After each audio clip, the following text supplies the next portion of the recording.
জার্মানির city corporation ভবনে ঝুলছে মাহে রমজানের শুভেচ্ছা বার্তা। অভিবাসী মুসলমানদের প্রতি সম্মান জানিয়ে এই উদ্যোগ নিয়েছে সিটি কর্পোরেশন প্রশাসন। এমন আয়োজন নিয়ে খুশি প্রবাসী বাংলাদেশিরাও। তারা বলছেন, জার্মান প্রশাসনের এই উদ্যোগ সাম্প্রদায়িক সম্প্রীতির বন্ধন আরও মজবুত করবে। জার্মানির বার্লিন থেকে অনামিকা বড়ুয়ার তথ্যে ডেস্ক রিপোর্ট।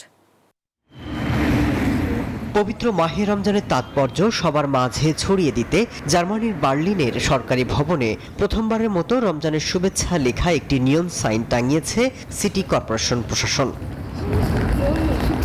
এই উপলক্ষে সিটি কর্পোরেশনের ভবনে অভিবাসী মুসলমান এবং অন্যান্য সম্প্রদায়ের মধ্যে ভ্রাতৃত্ববোধ বাড়াতে সবার জন্য ইফতার মাহফিলের আয়োজন করে সিটি কর্পোরেশন কর্তৃপক্ষ। এ সময় সবাইকে রমজানের শুভেচ্ছা জানিয়ে বক্তব্য রাখেন মধ্য বার্লিনের মেয়র সহ অন্যান্য ধর্মীয় গুরু এবং প্রশাসনিক কর্মকর্তারা।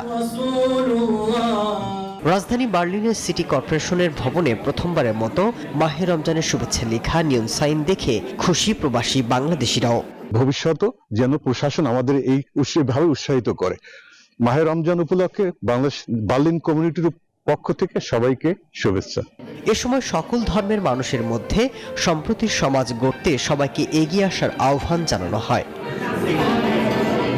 Desk report, news 24।